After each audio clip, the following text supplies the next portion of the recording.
Hello, Tasha. Hi. Thank you so much for being interviewed today. So this is a part of the series called Taboo, where we're going to try to break stigmas, educate people. And I know that you're very much used to this because you have got your whole Instagram page, which is really, really inspiring and educational. So tell us a little bit about yourself, please. Yeah, sure. So I've just finished my third year of medicine at King's College in London.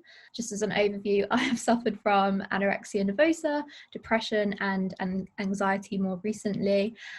So I sort of use mainly my Instagram account to sort of talk about mental health in the medical profession, as I don't think that's covered much, and I think it's still hugely stigmatized. And just try and be that sort of someone that people can relate to if they're going through similar things that I have, and show them that there is light at the end of the tunnel and recovery is possible, while sort of trying to help people with sort of the medicine application process and sort of reassure them and tell them it's not that stressful.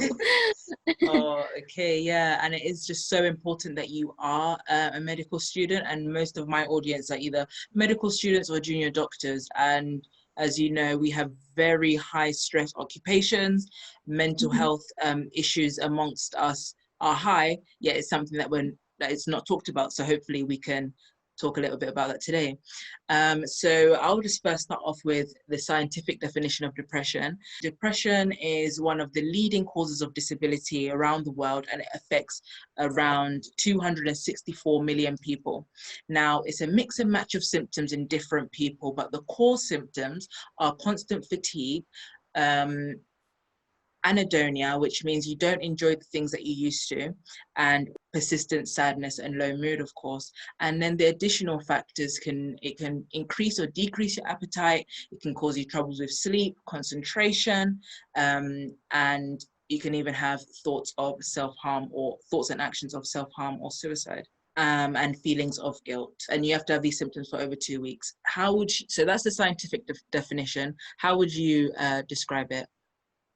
Yeah, thank you for asking me. I think it's really important to sort of, as medical students and obviously future doctors or healthcare professionals in general, it's really important to distinguish, I think, the sort of scientific definition and actually get like a personal sort of view of what it actually was like. Because for me, yeah, it was the sort of constant low mood and the sadness, and that basically meant that I was crying every single day, and like I couldn't pinpoint a reason for that. I would just sort of come home from uni and just be in tears for like an hour. I would feel absolutely exhausted. I found it so hard to get out of bed.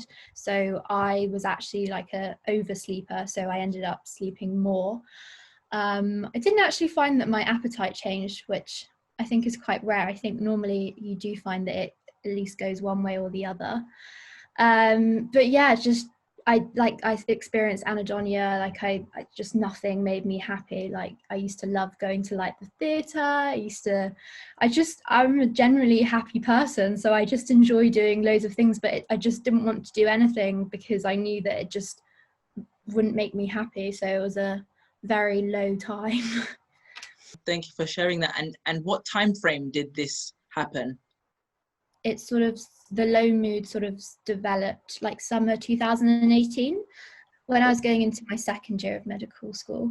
And then it got like persistently worse sort of last summer, so summer 2019.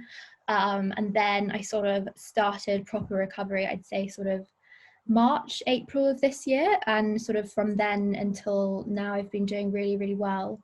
I feel really confident in my sort of recovery, that I'm, yeah, getting better. That's amazing to hear, and we'll ask more about your recovery later. But when you were experiencing the symptoms at the beginning, what did you think was happening? I think it took a while for me to think that this could actually be depression. So basically, I sort of came out of a really horrible relationship in my first year of uni. Sort of, I was a victim of coercive control, and it just wasn't a very pleasant time. So I think I kind of thought I was just sad because of that. Then I actually sort of got into a bit later on, got into a new relationship, which was really good and still is really good. And then that's, I think, when I was a bit confused, like, hang on a minute, I'm no longer really upset about the sort of traumatic relationship, but I'm still feeling sad. And I think for me, because I suffered with anorexia nervosa when I was at school, sort of 15 to 17-ish years old. And I actually, although like I saw a GP regularly, I recovered by myself. I didn't have any form of sort of treatment. So even when I kind of thought, okay, maybe I've got depression, I just thought that I could sort of work it out and fix it myself. I don't like the term fix, and so I did this. But yeah, I thought I could sort of solve it myself. So you never seek medical help for your depression then? Yeah, I did. So yeah, so I found that I just couldn't cope on my own anymore, and you know, I was trying everything. I was trying to exercise, eat well, see friends, like do everything that sort of like lifestyle changes we know sort of is good for your mood.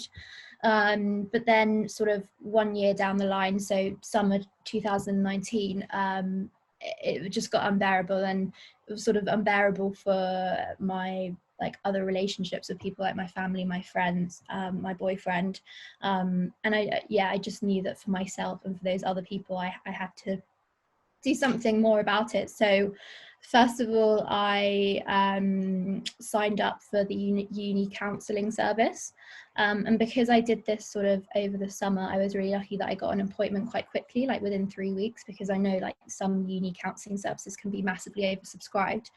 But yeah, I started that sort of end of August, and tried that for sort of 3 months.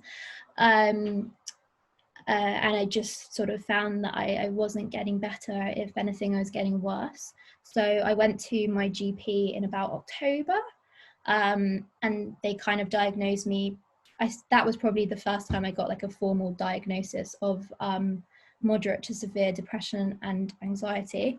And they kind of suggested I took an antidepressant at that stage, but I was like, no, I can't take an antidepressant. No, that was going to make me weak and I'm going to go loopy, and, you know, just all the sort of stereotype thoughts of antidepressants. And my parents weren't too keen on me taking them either. So I kind of ran away from that and was like, no, I'm not going to do that. I'm going to get better. And then I'd say like 2-3 weeks later, it just, you know, the crying got worse and the low mood got worse. So I decided that I sort of had like a brainwave, and I was like, right, well, I'm going to be a doctor, so I'm going to get rid of this stigma because it's wrong. And if I'm going to be an advocate, and, you know, if I'm telling my patients in the future that antidepressants will help, but I didn't want to take them myself, then that's not really the right attitude to have. So thankfully, I decided to start sertraline, which was like the first line SSRI.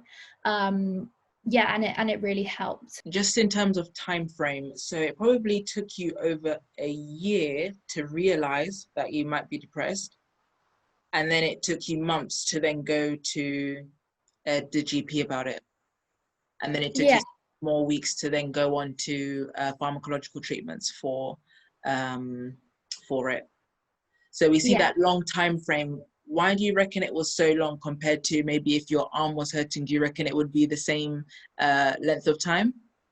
No, it's down to the stigma, and, you know, I think I just never considered myself a person who would get depression, which sounds ridiculous, because it literally can affect anybody. But I was sort of confused because everything in my life was so good. Okay. You know, after I got over that horrible relationship, you know, I was at medical school doing the degree I always wanted to do. I had a great boyfriend, friends, family. I was living in a nice flat with my friends. You know, I just was living a really nice life from like an outsider's point of view. But yeah, I felt miserable. So it just had to be like an illness. And I think, you know, in the back of my mind, I knew it was depression probably from like way before I ever sought help. But because of the stigma, I just kind of wanted to pretend it wasn't there and just to sort of get rid of it myself. Yeah. And yeah, so you did talk about the coping strategy, the strategies that you tried to implement, which it is true. So you talked about social prescribing, which is basically where when you are feeling down and depressed, and you tend to make yourself more isolated, and therefore your mood can persist. But sometimes we say for patients, or when going through this, actually go out with friends, because once you're out, maybe you might enjoy yourself. But then that didn't work. Then you could try therapies. And at counseling, did they give you any therapies, or was it just talking through things? So the counselling was supposed to be CBT, cognitive behavioural therapy, but it didn't really sort of progress in that way. It was sort of more just talking about my past and things, which I didn't really find helpful at all. And sort of the point of CBT is that it's not really about the past, it's about this is the present, and what can we do going forward. But yeah, I found the sort of counselling really helpful for my anxiety. So it gave me really good sort of methods that I could implement to control that. But I found for the low mood, it just didn't help at all. The sort of antidepressants get you out of bed so that you can do all the other things like exercise, CBT, see friends. Without the antidepressants, I just couldn't get out of bed. I had absolutely zero energy, motivation. I knew going for a walk would help, but, or like, you know, seeing friends, but I just couldn't. I can't. It's really weird, and it sounds really strange even now thinking about it, but it's like it actually felt like a pain, which makes me sound ridiculous. But No, not but at yeah, all. it's like this sort of pain, and yeah, the antidepressants don't, you know, make you happy, and that's it. It takes a lot of work after that to do all the other things. So yeah, later on, so I started taking the antidepressants November time. I was only on the lowest dose, and I actually had a massive progression. I got much better.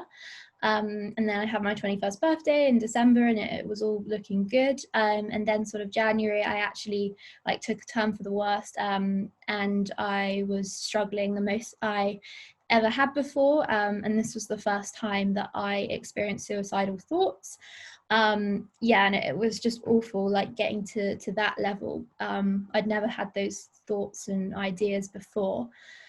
So I went back to the doctor, and sort of got referred and told about loads of different services and things available to me. And I agreed to do another round, well, to actually do CBT this time. And I did it on a service called Silver Cloud, which means you can do it online. So this was great because I could literally just do it from bed if I couldn't leave my flat. I was also referred to an amazing charity in London called The Listening Place, which basically offer someone to listen to people who are experiencing suicidal thoughts. And I think sort of all through my illness, I felt very open and comfortable to talk about what I was going through to anybody. But the suicidal thoughts were one thing that I really struggled with, because, you know, obviously for anyone hearing a loved one that has suicidal thoughts, it's really upsetting, and I didn't really want to put my family and my boyfriend, my friends through that. So being able to speak to sort of an outsider was really nice. And I think the other massive thing about sort of suicidal thoughts, which I really want people to understand, is that there's a massive difference between having suicidal thoughts and also having protective factors that stop you from actually sort of trying to take your own life. So, you know, I had all these thoughts of like, oh, maybe it would be better, but then I knew that it would, you know, absolutely devastate all my family, my friends, boyfriend, etc. So yeah, I had those factors that meant that I would never ever do it, even though I was sort of, you know, thinking about that sort of ending my life. That's how low I was. I just didn't think I was going to get better, and it was just unbearable.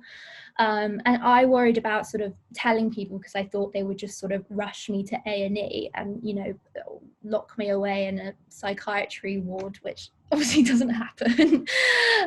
But yeah, I kind of thought that, because I hadn't even had my psychiatry. Well, had I? No, I hadn't had my hospital psychiatry placement by then, so I didn't really actually know what it was like inside a psychiatry hospital. But yeah, so I did another round. I did a CBT. I increased my dose of sertraline, and I spoke to an amazing volunteer at the Listening Place.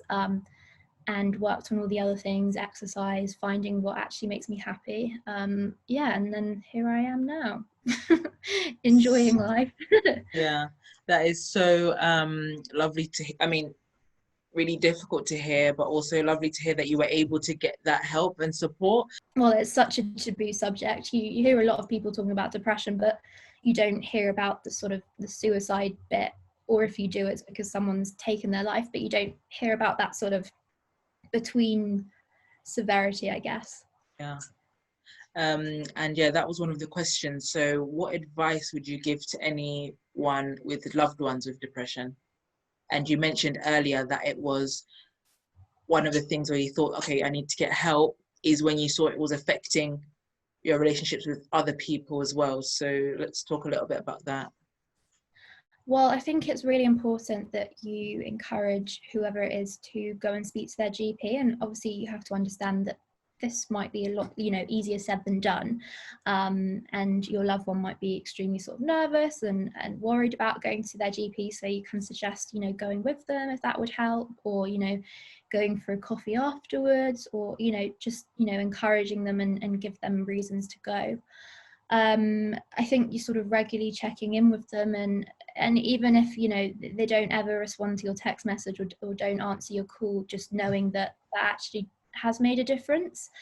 I don't think I would have picked up a call when I was lying in bed, but if sort of seeing a call lifted my mood slightly, and like I say, constantly being reminded of everyone that cares about you and you are loved, and you do matter to people, is really helpful. I think also being patient. I think a lot of people expected me to get better really quickly, but it's an illness, and it's not possible just to click your fingers and be happy. And also understanding that perhaps suggesting something that used to make them happy might not make them happy now. Yeah, but I think definitely sort of just being there for them as much as you can be, like, even if that's not physically going and seeing them, even if it's just messaging them, send them a card, write them a card. Just small gestures can really mean a lot, even if sometimes they don't show it. Yeah, that's really important. Thank you for that. And now with the antidepressants, you mentioned how you thought it was going to make you go loopy and you just didn't want to take them at all, but it did help you. But did you experience any side effects?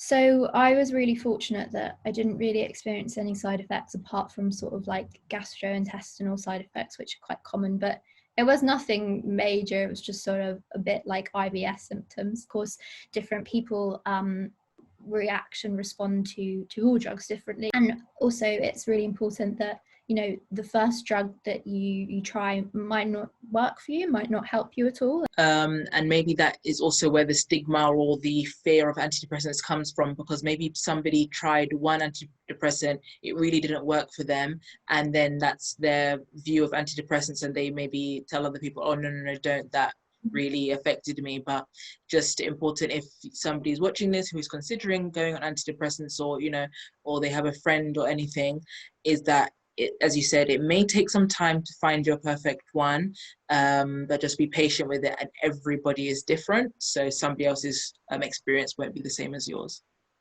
Okay. Definitely. And how somebody asked, do you ever recover from depression, or do you just have to learn how to manage it? I think it's definitely possible to recover. It's an interesting one with sort of different mental health illnesses and whether something can actually be cured or whether you just learn to cope with it. But for me, I definitely think it's possible to recover.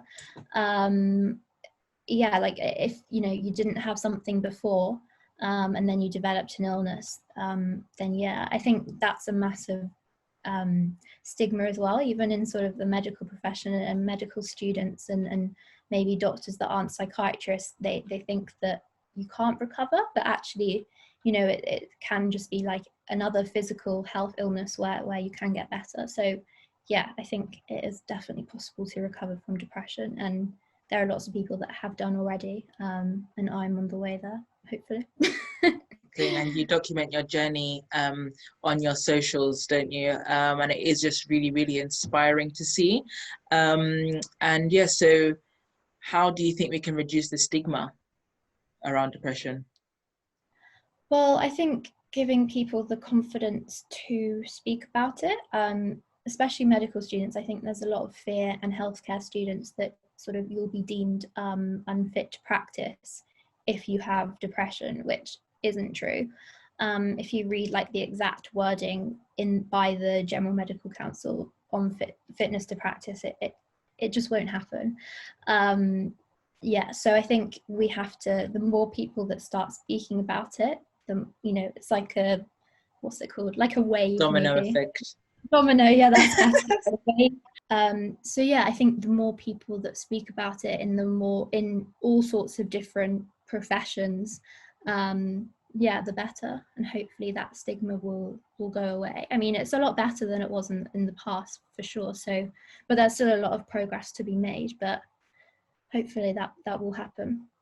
Amazing. Okay, so we just need to keep on talking about it and know that people of all professionals can get it. And especially with medical students, I mean, you are a living testament to the fact that you're not going to be kicked out of medical school because you're struggling with life like this, of an illness. So yeah, that's just very, very important. And so you've said that you're on the road to recovery, and you talked about how you were feeling when you were at your lowest. How are you feeling now? A really good, thanks. Yeah, I'm just back to feeling myself, and sort of back to my actual personality, which is dancing around the house and singing in the shower. And yeah, just taking each day as it comes, really, which I wasn't really able to do with depression. One day felt like a year. Yeah, so just enjoying life, looking forward to the future, which I wasn't before. And yeah, really enjoying what I'm doing on social media, and talking about it more. I feel very privileged that I am able to talk about it, and all my family, friends, and people that I'm just meeting are supporting me as well. It just feels great when I think where I was 6 months ago to where I am now. And I think having recovered from anorexia, that gives me a lot of confidence that I will properly recover from this as well. It might take a couple more years to sort of reach the 100% recovered level, but I'm confident that I'll get there. Amazing. Thank you so much for chatting to us about depression and your journey, and just being really open and vulnerable. I know that it will help people viewing. I know that the viewers will be really, really helped by this. And if you have any last words of advice, what would you say? Just don't be afraid to seek help. And sort of like you touched earlier, Jessica, think about what you would do if you had a sore arm. You would just go and speak to your GP straight away. You wouldn't let it get to the stage where it's detrimental to your life. And I think, as I did that as well, and I think there's a tendency to leave it to the last minute when it's so bad, when it's the moderate to severe level, whereas maybe if we all sought help for these mental illnesses when it was sort of the mild level, then it would never escalate to feeling suicidal thoughts and things. So yeah, definitely don't be afraid to go and speak to your GP. You've got absolutely nothing to lose by doing so. And you might be surprised with what services they suggest to you. You might not have found them yourself, such as the listening place for me. So yeah, you've got absolutely nothing to lose. Okay, amazing. And let the viewers know where they can find you. Sure, you can follow me on my Instagram, which is @Tash_the Medic. I've also got a YouTube as well, which is Tash the Medic again. So it's all one brand name. Amazing. We love a consistent branding. Okay, and I'll put that all in the description box below. Make sure you like this video if you liked it. Comment down below what tips you'll be taking, and make sure you share, because you never know who you might help by sharing this video. Remember, things will only stay taboo if we keep on refusing to talk about these things. So thank you very much, and we'll see you in the next one.